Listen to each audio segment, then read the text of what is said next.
Welcome to our channel. Today we how to register with Copyscape for plagiarism checks on content, quick tutorial step by step clearly. To begin, open your preferred web browser. In the address bar, type in www.copyscape.com and press enter. Once the Copyscape homepage loads, look for the sign up button located at the top of the page. Click on the sign up button to start the registration process. You will be directed to a registration form. Fill in your details, including your desired username and password. Next, enter your email address in the designated field. After filling out the form, review the terms of service. If you agree, check the box to accept the terms. Now, click the Register button to create your account. You will receive a confirmation email shortly after registering. Open your email inbox and locate the confirmation email from Copyscape. Click on the confirmation link within the email to verify your account.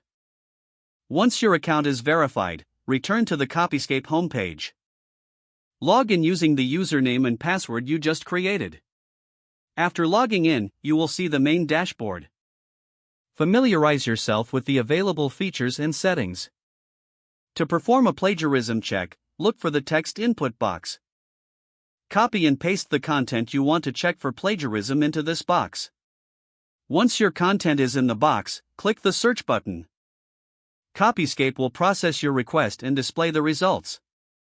Review the results to identify any potential plagiarism in your content.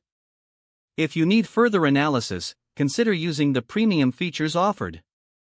This completes your registration and first plagiarism check with Copyscape. If the page does not load, refresh the browser or try again in a private or incognito window. Make sure you are using the correct email address, then retype it carefully to avoid small typos. If your password is not accepted, use the reset option and create a new strong password you can remember. Check your spam folder for verification or security emails, then complete any requested confirmation steps. Don't forget to like this video and subscribe to our channel for more step-by-step tech guides.